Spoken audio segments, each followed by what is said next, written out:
Imagine there's no heaven. It's easy if you try. No hell below us, above us only sky. Good evening and welcome to the 2017 Brockton Area Annual Overdose Vigil. My name is Hillary Dubois and I'm the director of the Brockton Area Opioid Abuse Prevention Collaborative. The collaborative is a regional group that includes the communities of Brockton, Bridgewater, East Bridgewater, Whitman, Hanson, and Rockland working together on prevention initiatives. Before we start tonight's program, I would like to thank our sponsors and our partners who have resource tables, who've been here available. We have a wonderful group within this region who collaborates on a regular basis so that we can put these events on and make sure that we're providing vitally important resources to the communities that we serve.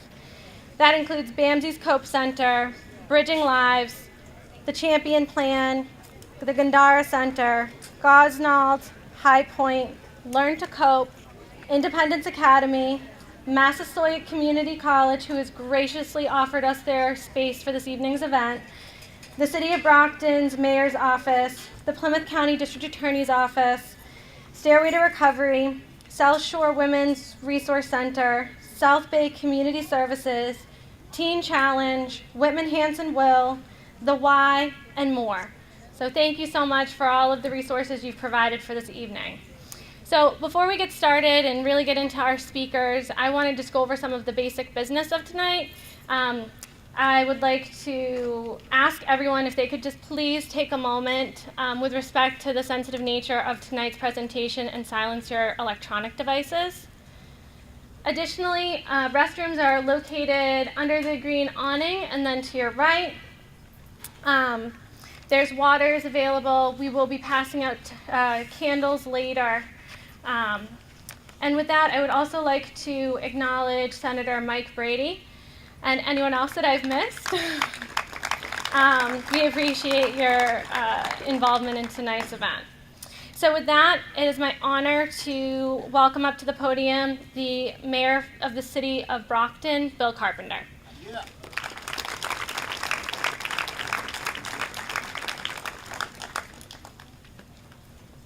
Well, no one told me I was going first.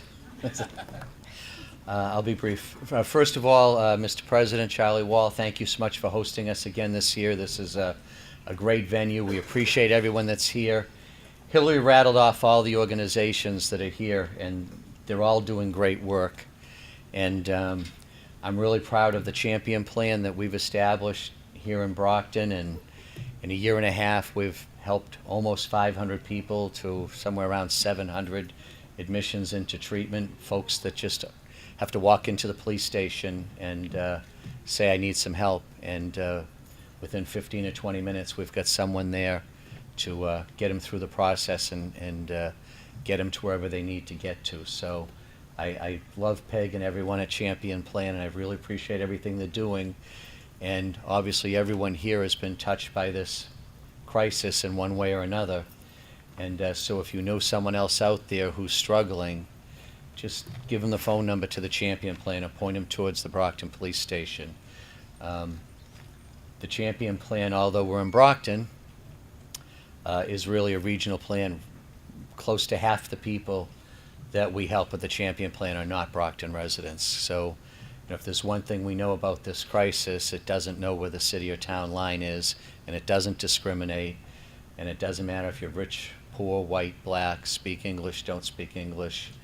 It's devastating all families and all communities, and at the Champion Plan, we don't discriminate either. If someone comes in asking for help, we do everything we can to help them. So I hope you'll continue to point people in our direction.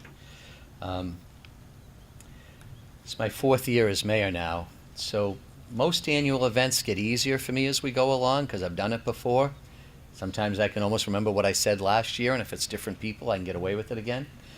But for some reason, this event keeps getting tougher every year.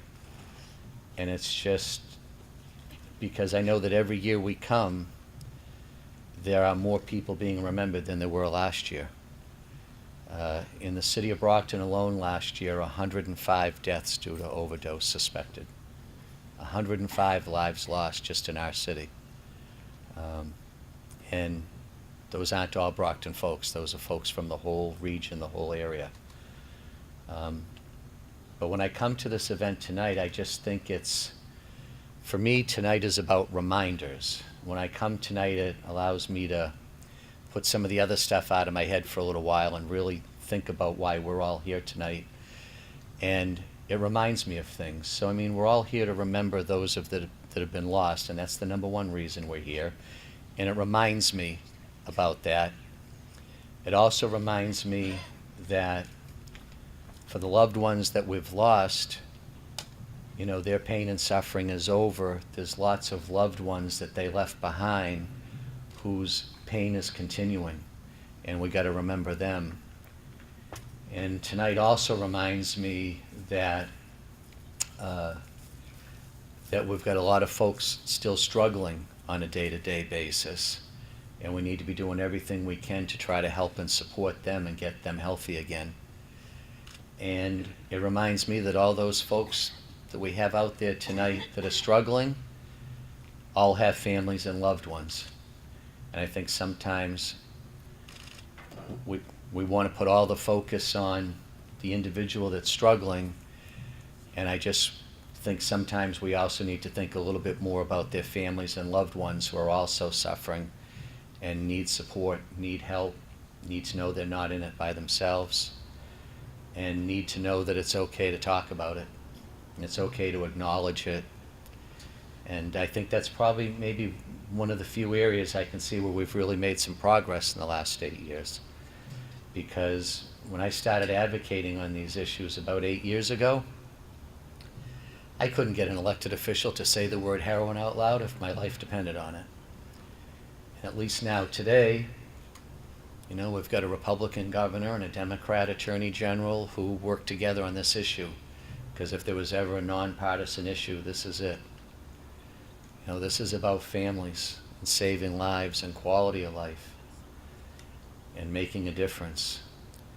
So I just want everyone here that's working so hard on this issue, from people in law enforcement to people helping to provide services, to know how much I appreciate what everyone is doing on a daily basis to try to make a difference. Joanne, I'm sorry, Joanne, I just saw you. My friend Joanne Peterson, who's my inspiration, because she's the one that convinced me that one parent can make a difference in this thing. And, you know, it's okay to be a parent and talk about what's gone on in your own family to try to help some other families. And inspires me all the time, Joanne, so you're the best. So thank you all for being here. Thank you to all the groups that are here. And for those of you that have lost someone, I think about all of you all the time, and particularly the Brockton families that I know. I really do feel a sense of personal responsibility for every person we've lost, and to try to make sure we don't lose any more. So thank you for being here. Thank you for everything you do.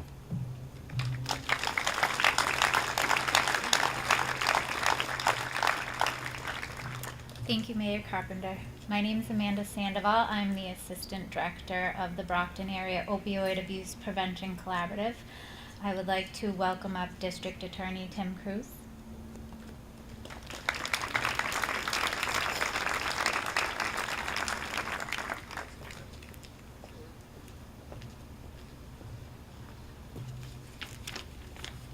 Thank you. For those who know, my name is Tim Cruz, and for the last 16 years, I have been the Plymouth County DA. And Plymouth County is roughly 500,000 people, 27 communities, 700 square miles, and a lot of really good families. And as we approach the annual overdose vigil, which is tonight here in Brockton, but next week we have them throughout our county, I just wish it was different circumstances that bring us here. But I think it's incredibly important for us to remember the people that we have lost and the people that we continue to fight for to make sure that we don't lose more people. I want to thank Hillary and Amanda. I want to thank all the recovery groups here that we've all worked with for a number of years now here in the county of Plymouth, the city of Brockton, all the neighboring communities that are working really hard every day. I thank you for your efforts, and I suggest to you that when these people are working hard for all of us, they all have really long lists of things that they're going to do, and that's great. But they've also carried with them the accomplishments of what they've already done. And let's not forget where we are right now, because for the awareness of the loss of life that we're dealing with here in the city and in the county of Plymouth, I think listening to these stories is incredibly important. I think that the awareness from these events bring change. It already has brought change to us. It's brought change to us throughout our county. So to all of you groups that are here this evening, on behalf of the county of Plymouth, I thank you for always listening, and I thank you for always acting for the things that we end up doing. Because people that have lost somebody, they understand the pain. And we all know that addiction is scary. We know that it is powerful. And in far too many cases, it is deadly. And every year, you have stepped up to remember your loved ones. And every year when you do that, it is so incredibly important to make sure that it doesn't repeat itself, that we can help the other people that are left here at this point. The sharing of your stories is incredibly important and moving to those people that are here to listen. But because you have stepped forward, our community continues to learn about addiction. And because you have come forward by facing the fear of this terrible, terrible problem, and because you have shared your loved one's story, now police carry Naxalon. Because you have shared your loved one's story, there's now a limit for first-time opioid prescriptions. Because you've shared your story, kids are being screened in school for early signs of substance misuse. And because you've shared your stories, police and recovery coaches are going door to door with assistance to those individuals who have substance abuse disorders in their families. None of this happened 10 years ago. None of this happened really 5 years ago. But by facing the biggest fear in your life and by being willing to step forward, each and every one of you have created change. And now we need to continue to work and to face the challenges that are there. Because notwithstanding the fact that there's been some report that says fatal opioid overaddictions fatal deaths have gone down, we know that the non-fatals have gone up. And we know that Narcan is out there saving people's lives. And we also know that we need to continue to work together because the road that we are on is long. And we are not near the end yet. We're dealing with other drugs that are coming into our situation, whether it be fentanyl. Carfentanil is already here in our county. It's already here in Brockton. It's been in Rockland, it's been in Hanson, and other communities. Now's the time to work together. And remember the successes that we've had and the differences that each and every one of you have made, and to go forward on behalf of the people that you have lost and the people that we will continue to work to make sure that we can save. So remember to continue with the courage that you've shown, the strength that you have, and the confidence that we can work together. And there will be a day that we will be in front of this terrible disease, and we will continue to make sure that we can keep our families safe here in the county and the city of Brockton. I thank you for everything that you do and for everything that you will continue to do. Thank you.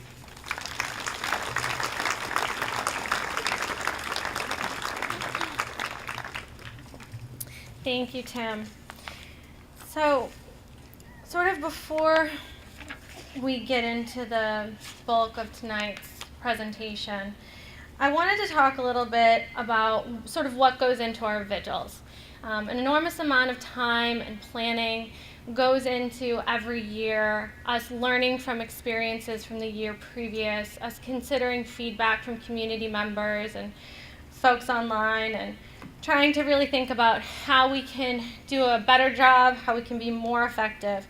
And tomorrow, to be honest with you, we will start planning next year's vigil. And we already have a list of to-dos and things that we can do different and lessons learned. But one of the things that we really try to put into every year is to make sure that we're really as thoughtful as we can be to the needs of our audience, recognizing that there's folks in the audience who maybe lost someone 20 days ago or maybe lost someone 20 years ago, to recognize those who have loved ones who are still struggling, and to recognize those that are still presently battling substance use disorders. And we want to be thoughtful of that.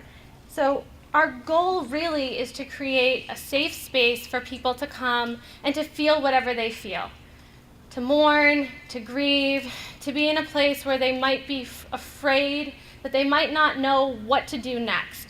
And we want to be able to provide as much resources and support and information so that people can just come here tonight and feel how you need to feel. And what we also take into consideration is that you might have walked in here with a heart that's heavy, with loss or grief or fear. And our hope is that you will leave here knowing that you're not alone in that experience, and that there are many people here who are willing to help shoulder that weight for you.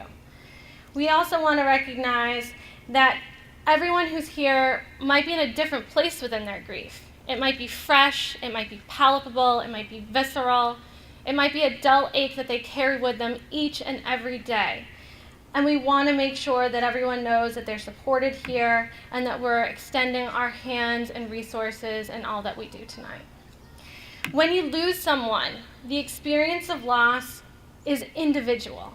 It is as unique to the person who has lost someone as that relationship was within your lifetime. And we recognize that there's no one-size-fits-all for all of us. For me, the experience is captured in the lines of the song Black Muddy River. When the last rose of summer pricks my finger, when the hot sun chills me to the bone, when I can't hear the song for the singer, and I can't tell my pillow from a stone. The song continues with, when it seems like the night will last forever, and there's nothing left to do but count the years, when the strings of my heart begin to sever, and stones fall from my eyes instead of tears, I will walk alone by the black muddy river, and I will dream me a dream of my own. For me, that's what the experience of loss feels like. But that might not be where you are tonight. And here is a safe place for you to just feel how you need to feel. Tonight's speakers will speak of love and of loss and of hope. They will speak of what can be done to celebrate the lives of those that we have lost. So we thank you in joining us this evening in our night of hope and remembrance. And with that, I'd like to introduce our singer, Julia.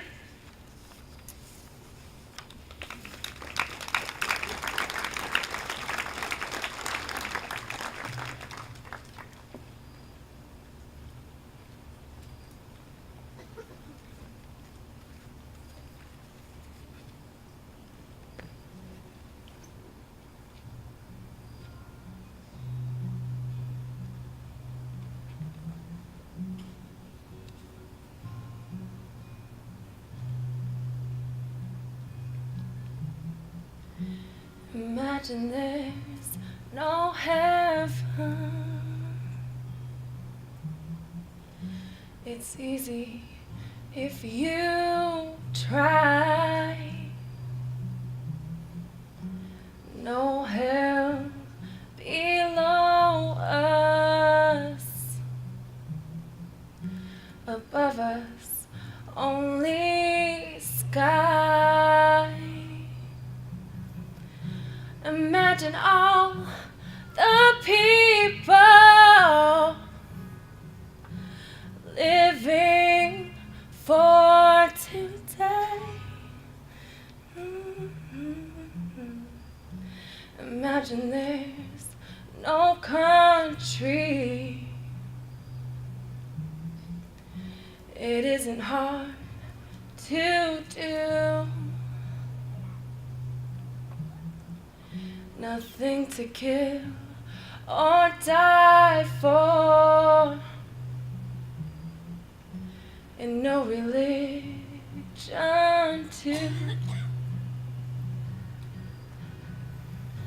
Imagine all the people living life in peace.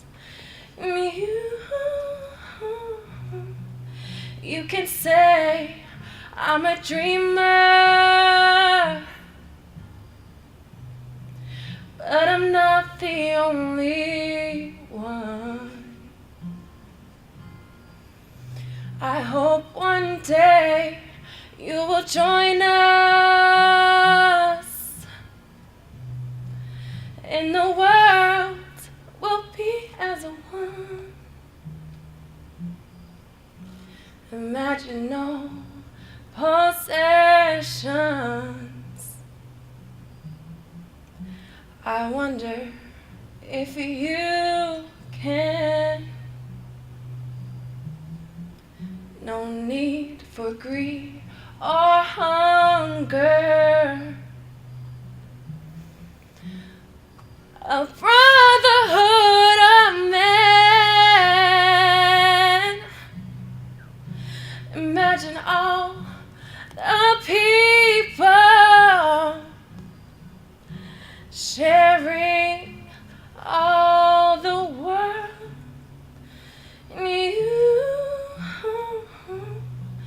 You can say I'm a dreamer, but I'm not the only one. I hope one day you will join us,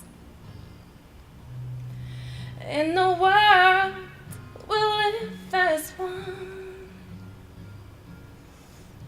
And you can say I'm a dreamer, but I'm not the only one. I hope one day you will join us, and the world will live as one.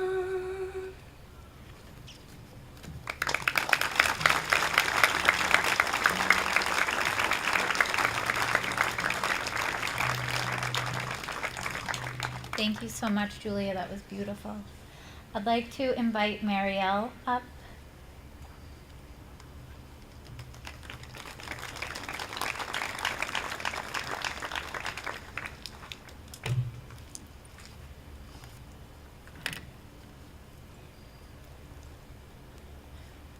Good evening, everyone. My name is Marielle Paul, and I'm here on behalf of a good friend, Jen Rose, who was supposed to speak tonight to share her very powerful story with you. Unfortunately, she could not be here tonight due to a family situation, but she's asked me to stand in her place and to share what she has written.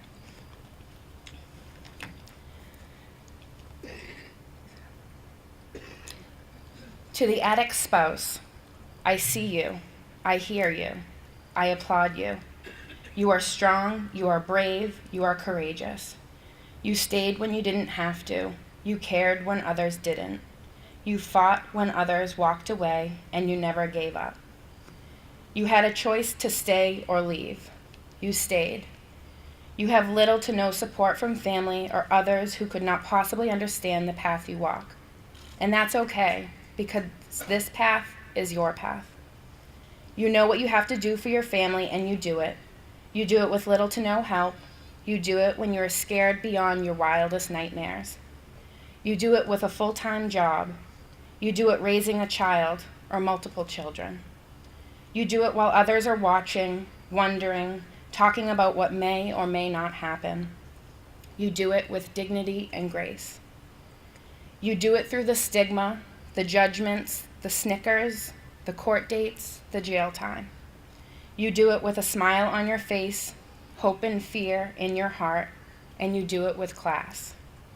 There is no support group for you, the spouse. There is no glamour in what you do.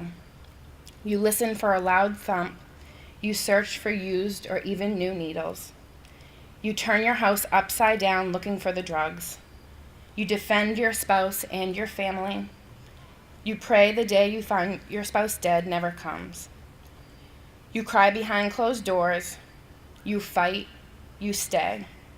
You carry the world on your shoulders. To the addict spouse, I see you, I am you. We are often the forgotten ones, mostly because people assume we are addicts too. I am here to say that that is not always the case. I have never done drugs, apart from drinking occasionally or socially with friends, or taking Vicodin that was prescribed for my wisdom teeth extraction. I've never had the urge to try marijuana or pop a perk to get high. I'm someone who can go out for a night with friends or family, have some drinks, and that's where it ends. I'm extremely lucky and blessed to not have the disease of addiction in my brain. Patrick, my spouse, was not so lucky. He was an addict. He would smoke weed every day, and I didn't see anything wrong with it, to be honest. He had anxiety, and I could see how smoking marijuana would help him and relax. I never thought of it as a gateway drug. I was wrong. I was very naive and uneducated. As someone who had never experimented with marijuana, or any drug for that matter, I didn't know what I didn't know. As time progressed, I realized he was taking the occasional perk, but again, I didn't think much wrong with it because plenty of my friends had taken them in the past and at parties during high school. Nothing seemed to escalate with them. Those were different times. It was around December of 2011 I realized things were getting bad. I did not know how bad they would soon get. In March of 2012, I was doing laundry downstairs. I noticed a spoon and thought nothing of it. Brought it upstairs and put it in the dishwasher. About a week later, I was down there doing laundry again and noticed a spoon. This time I picked it up and turned it over. I saw black on the bottom and my heart immediately sank. I started ransacking the room and found a bunch of used needles in an old laundry detergent bottle. I confronted Patrick right away. He admitted to using heroin and told me he would stop. I said, okay, thinking it was just that easy. That is when the whirlwind began.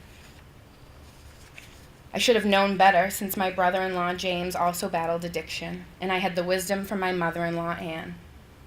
Still, I believed Patrick could just stop. Quickly, I learned that was not the case. The stints in and out of detoxes began. Jail once for 30 days and the other for 60. I remember feeling embarrassed. On the one hand, I was ashamed of what he was doing, but on the other, I was defending him tooth and nail. My family loved Patrick, but in the beginning, they did not view addiction as a disease. Honestly, in the beginning, I didn't know it was a disease either. All I knew was that I loved Patrick, and Patrick loved heroin. I started to lie for Patrick, and without realizing it, my lies were enabling him to continue down this path of destruction. I remember one time my father, who has always been my best friend, said something along the lines of, "If you stay with him, I want nothing to do with you or him." I said, "Dad, don't make me choose because I will never leave him." And that is just what it came down to. I was not leaving him. It was hard. Brutal to feel like you constantly have to defend the man you love, to constantly make excuses for him on where he is or why he's running late, why he's so pale and thin, to be a good mother and keep some form of normalcy for our son and to protect him, to be a career woman and show up to work and manage a business and 20 employees and smile and not let the world know that my world was falling apart. I had no one to talk to confide in. None of my friends or family had been in my situation. No one could understand it. Imagine the pain and confusion of not being able to leave your son home alone with his father in fear of something bad happening. Would Patrick overdose with Tyler there? Would Tyler come in contact with the drugs? These were all things that I had on my mind every single minute of every single day. I once had someone tell me that I didn't love my son because I didn't kick Patrick out. People who were not supposed to be judging me were in fact judging me. These were the same people who had an understanding of addiction, but they only knew it from a parent's standpoint, not a spouse. I never left Tyler alone with Patrick. I was lucky to be able to have an aunt who was always present and willing to babysit Tyler. But I was in a position where I had to fight to keep both Tyler and Patrick safe. The constant chaos and worry were almost unbearable. After some resentment I had for previously being judged by just one person, I finally embraced the amazing group that I'm sure you all have heard of called Learn to Cope. I was getting the education and support from some people I needed to hold my family and myself together. I learned that addiction is in fact a disease. I learned I had absolutely nothing to be embarrassed or ashamed of, and neither did Patrick. I learned how to be proud of my family and how to advocate for them. I, in turn, started to educate my family little by little, who eventually embraced this education and reestablished their relationships with Patrick. I started to believe in educating anyone who would listen on the disease of addiction. In 2013, after 45 days at treatment, my brother-in-law James came home and died from an overdose. Seeing him there and looking at Patrick fall to his knees crying, while high, was one of the scariest moments of my life. We all know this is a very real possibility when our loved ones suffer from addiction, but this was real life. It happened. Things progressively spiraled for Patrick, which meant for me too. The lying, the stealing, the staying with people I didn't approve of because I told him he could not be high at our house. The sadness and anger for me were a constant roller coaster. There were days that I swear I hated him, but I knew deep down all that really was all my love for him and my fear of losing him. On September 2nd, 2014, Patrick started his journey into recovery. I was skeptical at first because we had been down this road before. But he kept doing the next right thing, and I kept getting more and more comfortable, and I really believed in his recovery. He eventually ended up at the Granite House in Derry, New Hampshire, where he completed a 12-step program. To see Patrick during this time and to know him was truly a blessing. He flourished. He was so happy and proud. And as for me, words fail me to this day. I can never express in full the happiness and joy I felt to have him healthy. To see him with our son was so inspiring and emotional for me. The love and happiness together is something that is beautiful in this scary and ugly world. He was a caring and kind brother and son. He was an advocate for his disease and the 12 steps. He was the man we all knew and loved. Sadly, 2 weeks shy of his 1-year recovery anniversary, he died. On August 17th, my world collapsed. His disease won. I am still pulling the pieces together. His loss is immeasurable, and the emptiness I feel is unimaginable. Watching my son grow up without his father, whom he'd adored, is agony. Every day, I do the best I can. I enter each day with compassion for all of those still suffering, with desire to educate anyone who will listen, with intent on honoring Patrick and making him proud. Nothing about this is easy or glamorous. It is excruciatingly painful for me and many others in my shoes, but we continue to fight in the names of the ones that we love. Patrick has been dead for 2 years, and every day I ask, why him? You know, people are so uncomfortable with death, they try to feed you these cliches, which don't help, by the way, like everything happens for a reason. Well, let me be clear. There is no master plan for Patrick's death. It is simple. Patrick had a disease, and it killed him. I will leave you with a quote from Rupi Kaur. More importantly, love like it's the only thing you know how. At the end of the day, all of this means nothing. This page, where you're sitting, your degree, your job, the money, nothing even matters except love and human connection. Who you loved and how deeply you loved them. How you touched the people around you and how much you gave them. Thank you.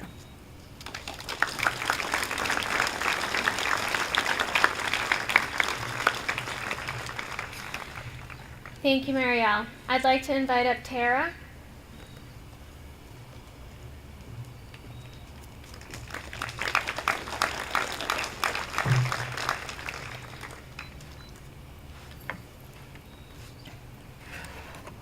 Our family lost my brother Jeff in April of 2016 to an overdose at age 31 after a few years of being sober.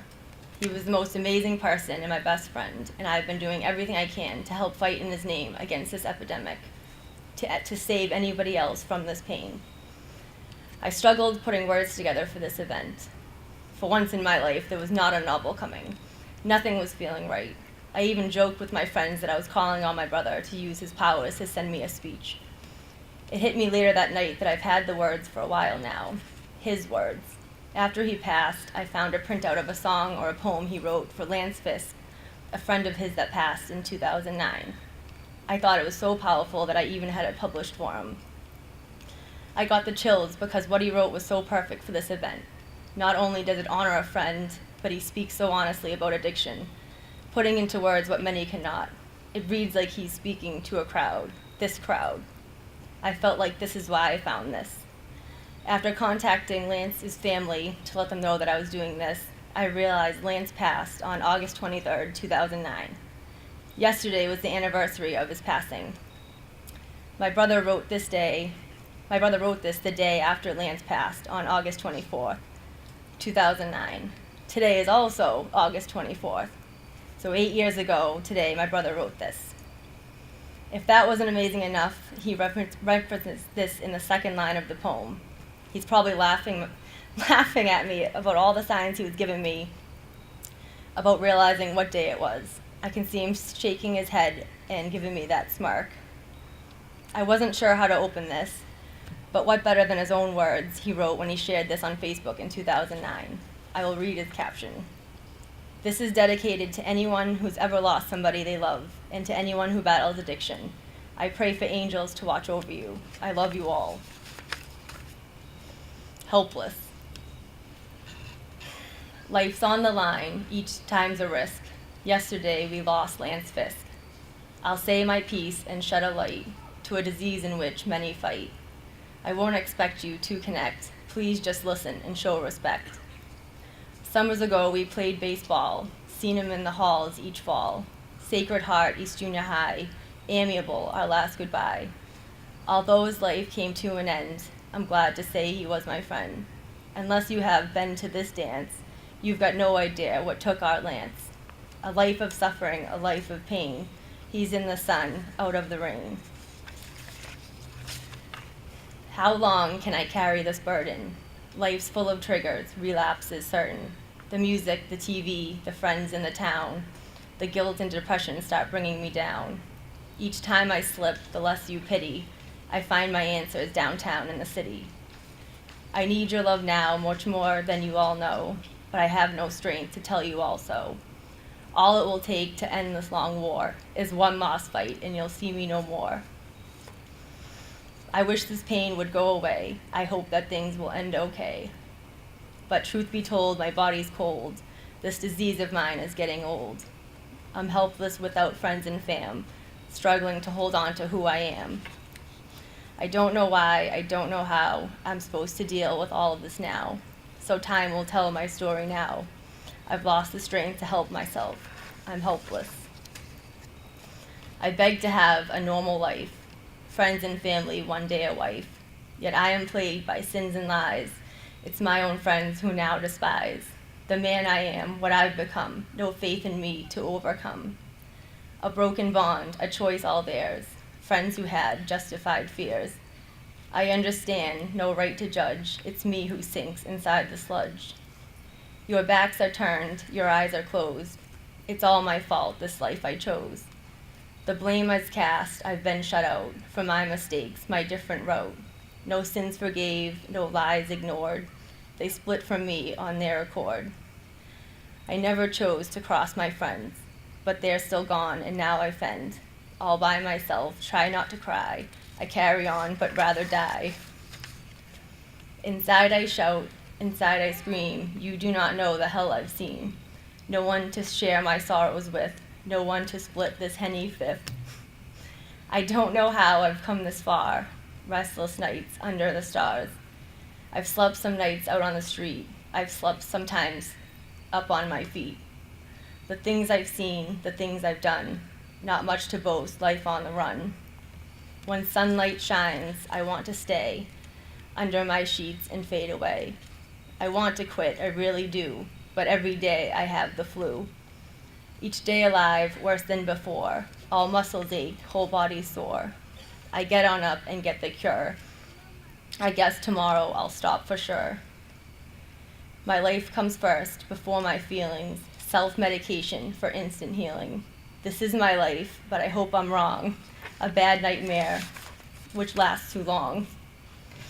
I hope I wake, make an escape. I do not know if I can take another day full of this shit. I'm really sick and sick of it. An imploding body, my head might explode. If the cycle doesn't end, then death I forebode. I wish this pain would go away. I hope that things will end okay. Truth be told, my body's cold. This disease of mine is getting old. I'm helpless without friends and fam, struggling to hold on to who I am. I don't know why, I don't know how I'm supposed to deal with all this now. So time will tell my story now. I've lost the strength to help myself. Written by Jeff Lane on August 24th, 2009. And I don't even know how to follow something so deep and powerful. So again, I'm going to use his own words from another time that he shared this poem. I'll read his caption.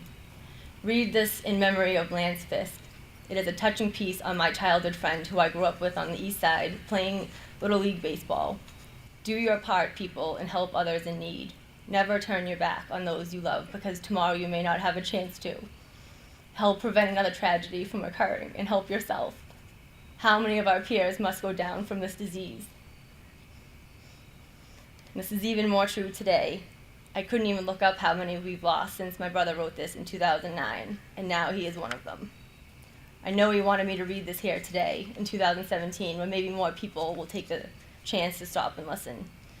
Thank you for having me, and I'll continue to fight in his name.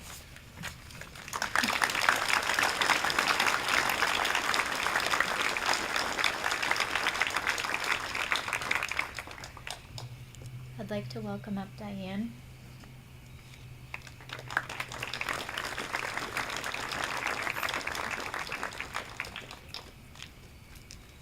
Hi, my name is Diane. Thank you for having me. I lost my daughter 3 years ago in June of 2014. And if someone told me 3.5 years ago that I would be standing here talking about my daughter who died of a heroin overdose, I wouldn't have believed them. You see, I always thought my daughter, although she was an addict, that she would get better.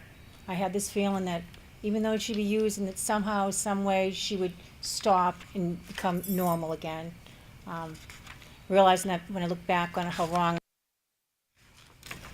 I didn't realize at the time how difficult it was for her to stop using, and the many barriers that contributed to the prevention of her recovery and sobriety, such as the lack of facilities, in particular for women at that time. She'd call me up and say, "Mom, I have no place to go. There's no bed for me. What am I going to do? Can you pay for a hotel room? Can you pay for it now? I'm getting sick." Over the years, Josie had been in and out of detoxes, rehabs, court, sober houses, living with friends, living with people that she didn't even know. Anybody that would let her stay at their place, she didn't care at that point. She eventually became homeless and was living on the streets in Boston. I used to say to her, "Josie, how can you just live on the streets in Boston?" And she's like, "Mom, I like it." I'm like, "How can you like it?" She says, "There's no responsibility. Nobody can tell me what to do. I can come and go as I please. I can be anywhere as I want, and I can do whatever I want." It's like, wow, I never really thought about it like that. She goes, "Yeah, it's okay to live on the street." I still couldn't understand it, but she was fine with it. The last 2 months prior to her passing, she had been sentenced to MCI Framingham. And weird as it may sound, I was kind of glad she was there. I knew she was safe, and I knew she was clean. I didn't know beyond that what was going on there, but at least I knew that much, that she was alive. I wasn't going to get a phone call that something had happened to her. While in prison, she would write letters to me, stating how she wanted to remain clean and healthy and wanted to go back to school to become an LADC, a licensed alcohol and drug counselor. She also would write me quotes about butterflies, talking about how butterflies have to go through darkness before they become bright and beautiful. She felt that her experience coupled with her education would make her a great counselor, and she used to joke about it, saying, "With my experience, I could really be helpful with all the knowledge I have on it." that she could help others with her addiction just as she had. This was not to be. Instead, Josie experienced what I call the perfect storm. Josie was assigned to a court-appointed attorney who knew the system and was able to get her prison time reduced. Josie had a judge for the day that had such a heavy caseload that he dismissed her case. On that same day, the probation officer that was assigned to Josie was off that day. With no direction or guidance as she left the court system, she left the courthouse with only the clothes on her back. She then instead turned to drugs and was found dead within 12 hours later on the sidewalk on Mass Ave in Boston. Someone had dragged her body out of an apartment and left it on the sidewalk. After her passing, I felt such a loss. I would sit and reread her letters from prison just to feel her presence. I was rereading how much she wanted to help others as an LADC that I decided to fulfill Josie's dream and become an LADC in her memory. So I've decided to go back to school. I kept thinking that if I could just help one person dealing with the disease, I had done my job for Josie. I went back to school to learn more about addiction and received my bachelor's degree in psychology and also a certificate in substance abuse counseling. From there, I began to volunteer at the local food pantry in Quincy and to assist with support groups with substance abuse loss. I'm in the process now of applying at Bridgewater State for a graduate school class on licensed mental health counselor with the hope of assisting school-age children in this regard. So what can we do to end this epidemic? I don't know about you, but when I was small, how do we teach our children, our future generation, about the dangers of drugs? I remember when I was little, long before school started, we were taught to look both ways before we crossed the street so we wouldn't get hit by a car. I know long before school started, we were taught about the dangers of strangers. I still remember reading to my kids a book by the Berenstain Bears on this topic. I know long before we started school, we were taught about Smokey the Bear and how to prevent forest fires. Since we were small, we have all been informed by family and friends about rules and ways to prevent something bad from happening to us. So long before we start school, why don't we talk to our kids when they are small about drugs? Why aren't there more books available for preschool-age children about drugs that parents could read to their children so they learn the dangers at a young age? Wait until they're in school is too late. We need to create a foundation and an understanding for our future generation of the seriousness of drugs and what can happen to them when they're young.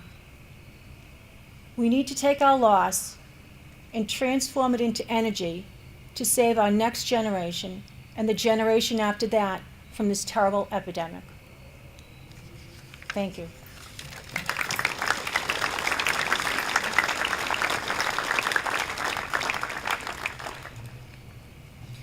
Thank you, Diane. I'd like to welcome up Jimmy.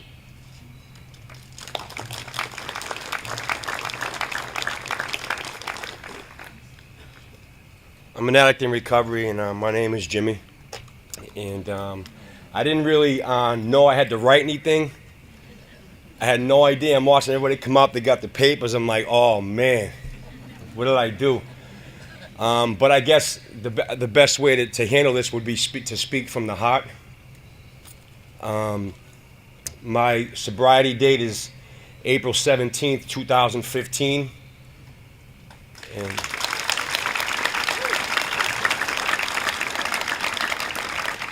And I want to say my heart goes out to the people who have lost loved ones.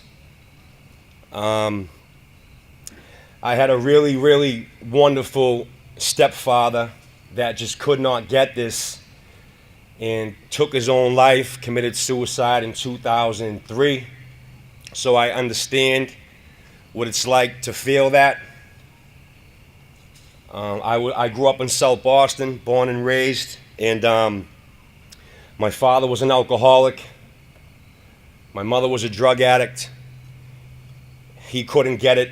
He died of cirrhosis last year. My mother ended up getting sober when she got pregnant with me.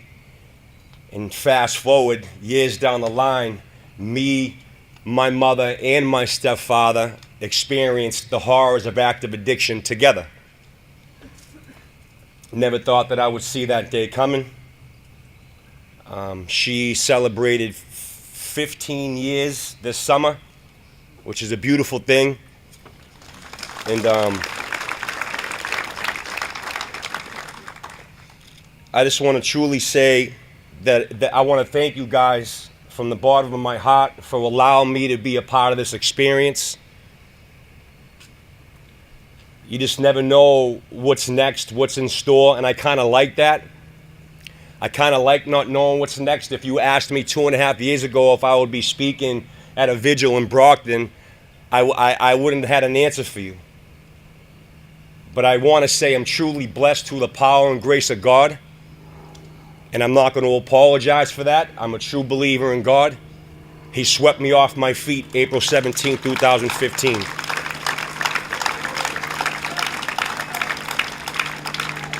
And I'm an advocate for the 12 steps. I belong to a 12-step fellowship, which has changed my life.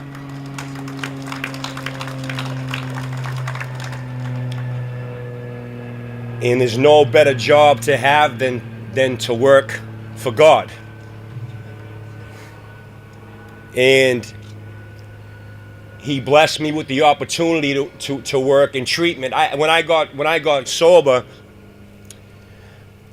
I knew that my passion was going to be in the trenches, to dedicate my life to help save lives. And God put me in a position to work in treatment. And I'm telling you right now, there is no better feeling in the world. I mean, I've experienced a lot of synthetic happiness. I've experienced a lot of synthetic joy. But I never, ever, ever experienced authentic joy like I experience helping save lives.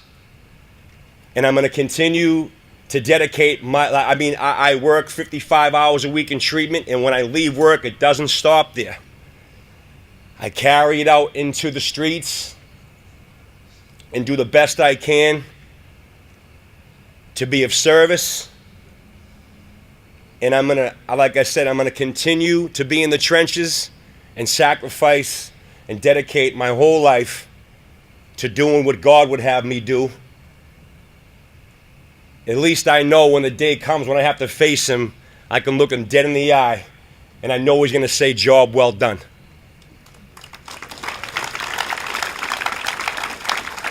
So with that, I just want to thank you guys from the bottom of my heart, again, to be able to share this experience with everybody here. And hopefully I'll meet some new faces and shake some hands. And I don't know, that's about it. Thank you guys. I appreciate it.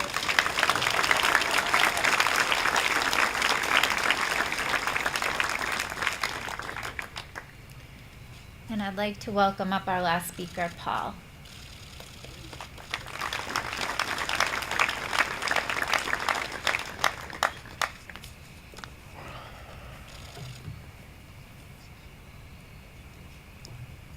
Hi everybody, my name's Paul.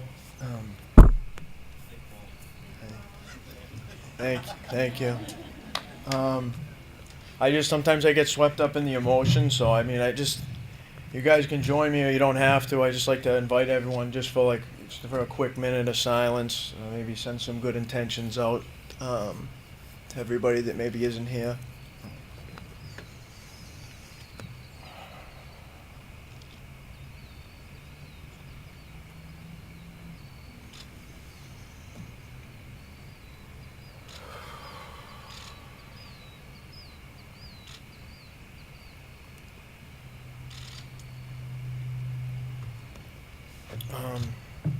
Thank you. So I just to qualify a bit, I'm in recovery. I've been abstinent from drugs and emotionally altering substances since March of 2013.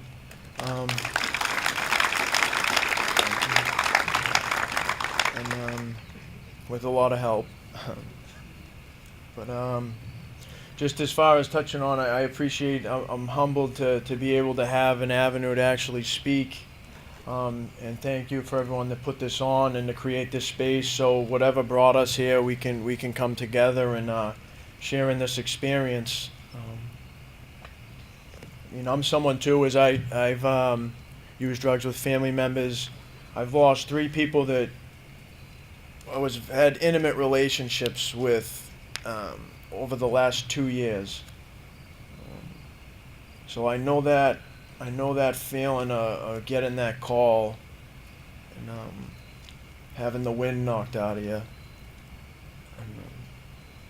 And, walking around in that still ache that just doesn't seem to leave. Sometimes it flares up and sometimes it settles down. I've gotten that call and it's, I don't know if I want to scream or I want to cry, and all I can seem to do is just stay stuck. Like somebody pulled the e-brake on my life. So I know that was my experience. But what I want to do is I want to try to share some hope from my experience being in recovery. The last time I spoke in a public setting outside of the 12-step community that I belong to was actually at a close friend of mine's funeral. So I haven't been up like this in a little while. Actually, it wasn't that long ago. But like I said, I've been abstinent from drugs since March of 2013. I'm grateful for that. Towards the end of my using is I don't have much time to get into everything, but as far as what it was like is I became a slave to drugs. I used drugs to the detriment of my health. I betrayed everybody that loved me and myself. I did all those things that I said that I would never do, and then took it a little further.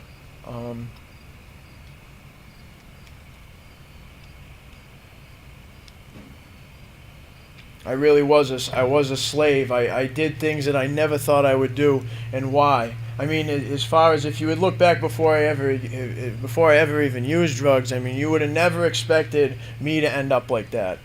If you had asked someone about me when I was a kid, they would have said I was a kind kid, a sweet kid, I was nice, Cub Scout, den leader, class president in 8th grade at a private school, athlete, all those things.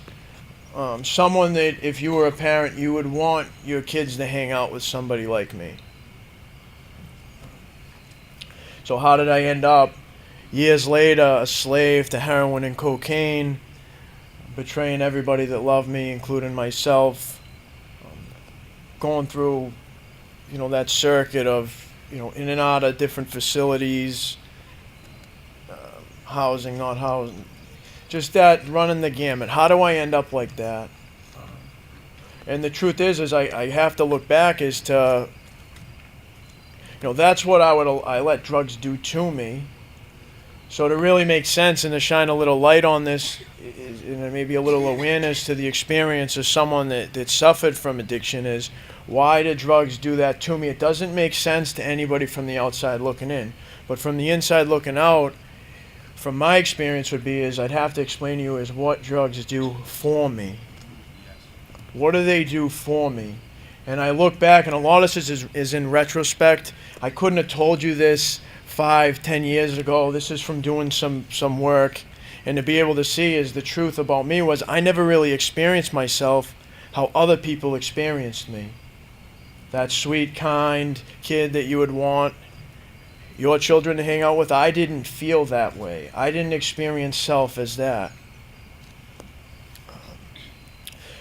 In hindsight, as I had this internal, almost like a disconnect would be a way to say it, a disconnect from myself, which made it harder to connect with others. This internal sense of separation, this dis-ease.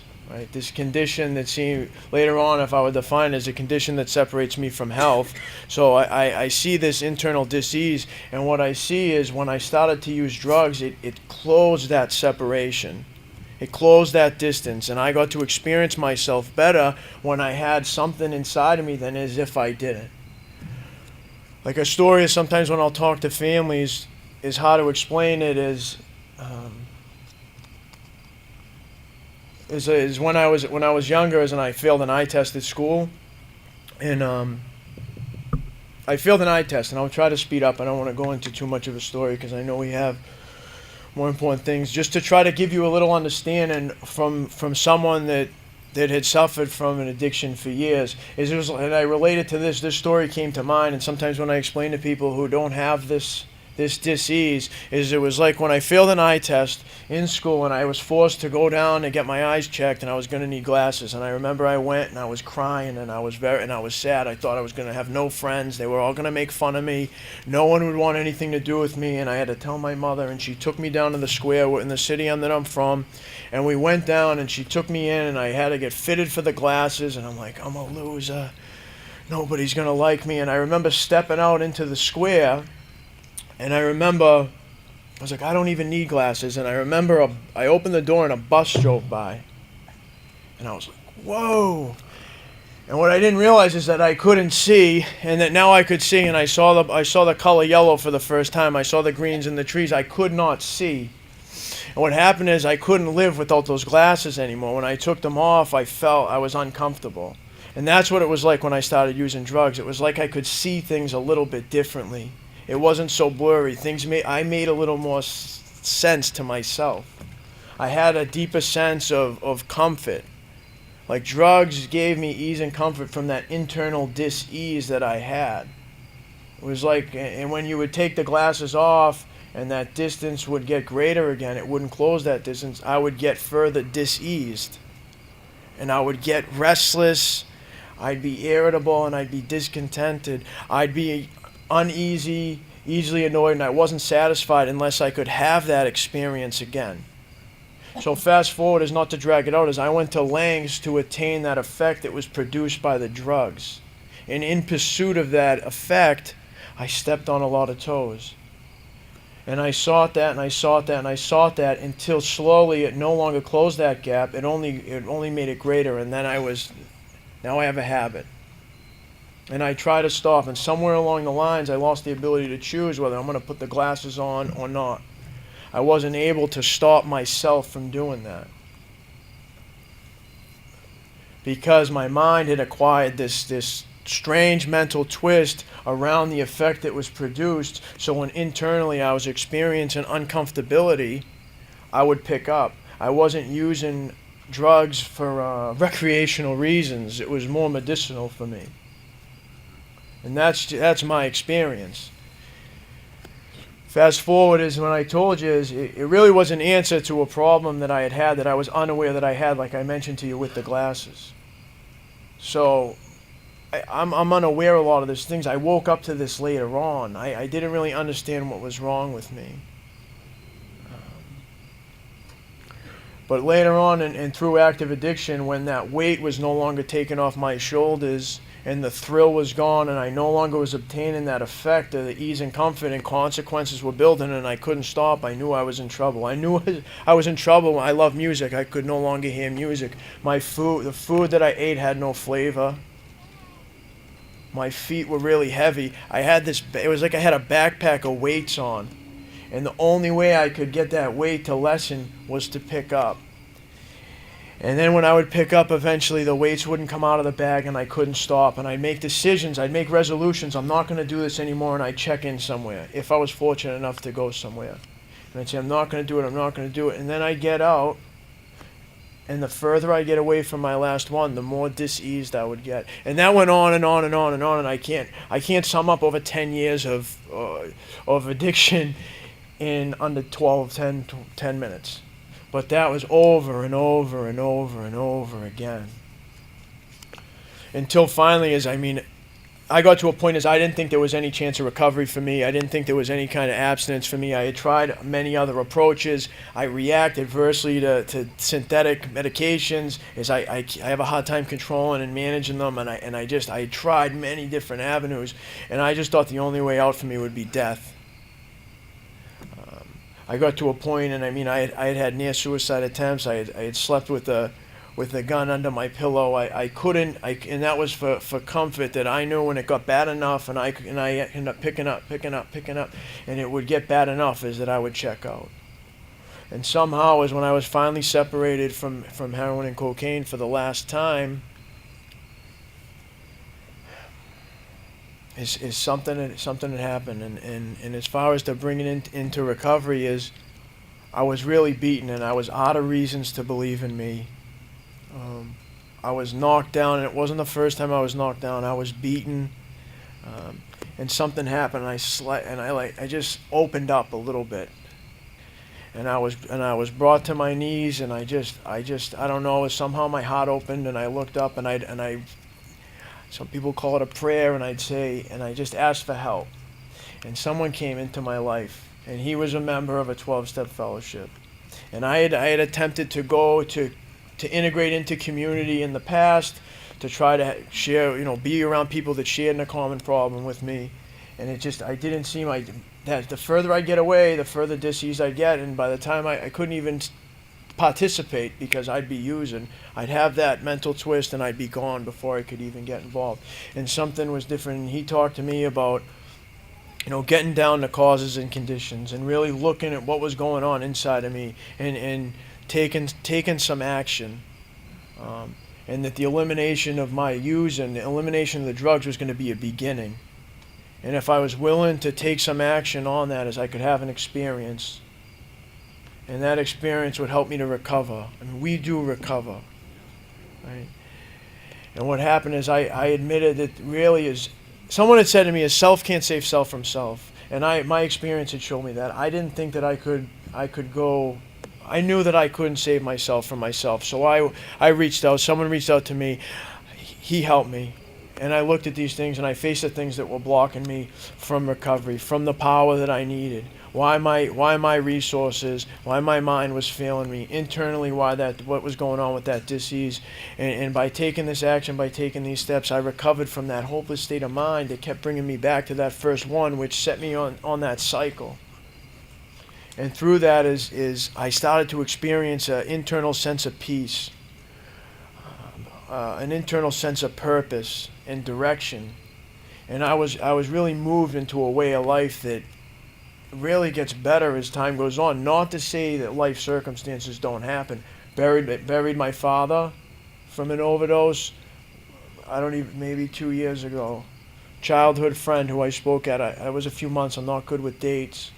One of the first friends that I had since being in recovery didn't make it.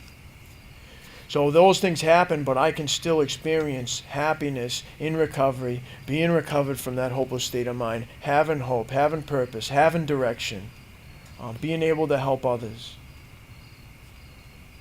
And just to close, I really enjoyed everything as far as the singing and like we're gonna light candles, and the light will represents, if you look up light, it represents awareness.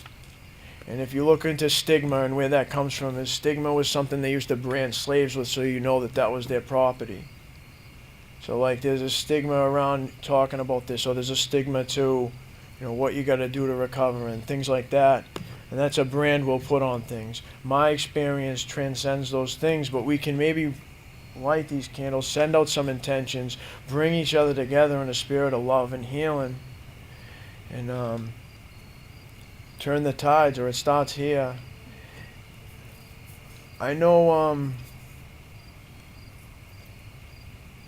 everyone's here for different reasons, whether you're in recovery, whether you're using, whether you've lost somebody, whatever's brought you here. I was thinking that when I was sitting down, I was looking at that tree, and you can kind of see the moon through the branches of the trees. And I was thinking about all the things that brought everybody here, and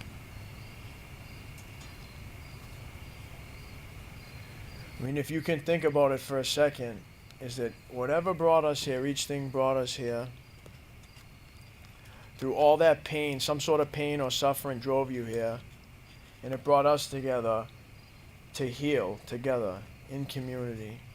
And I think that's pretty special. I don't think this group of people has ever been together. This is the first time each of us are here together.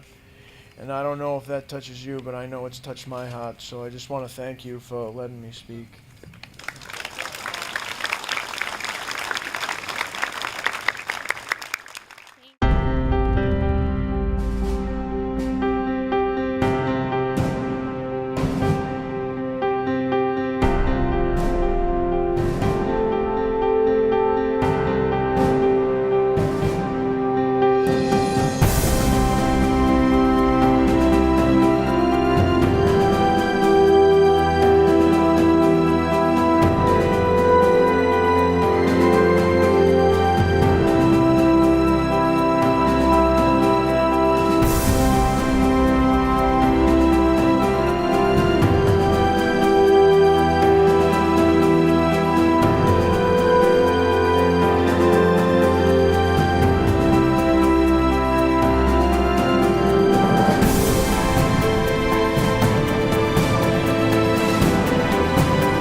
This video slideshow is not only meant to recognize these individuals taken from us too soon, but it's also intended to help remove the stigma associated with substance use disorders by putting a face to its disease. When this video began, there were 22 faces to a single song. This year, 299 individuals were remembered through 6 songs in the slideshow. As I worked to put this slideshow together, I couldn't help but notice a similarity between all of the individuals in the pictures. Some were holding children, some were with a friend or a family member, some were celebrating an important milestone in their lives.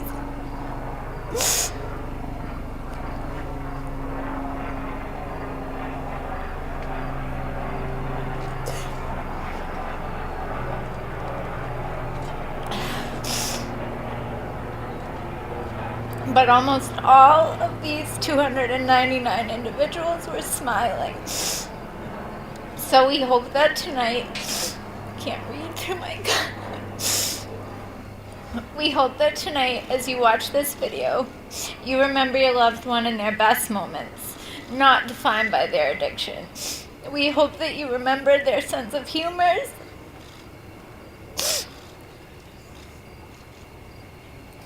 their kindness, their thoughtfulness, their time spent as partners, as aunts and uncles, as siblings, as friends.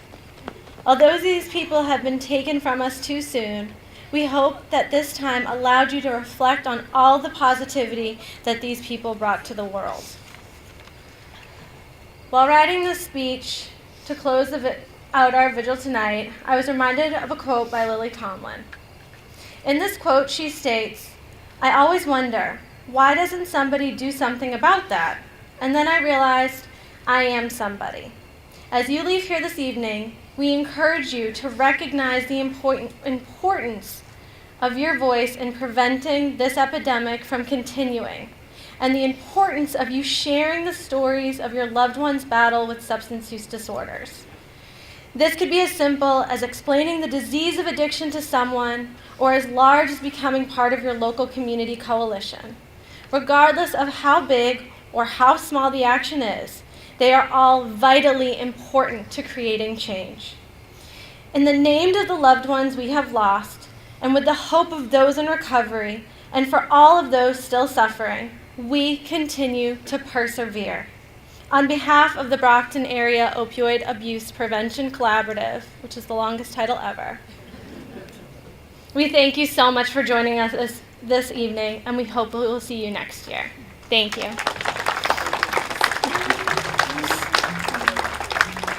Imagine there's no country. It isn't hard to do. Nothing to kill or die for, and no religion too. Imagine all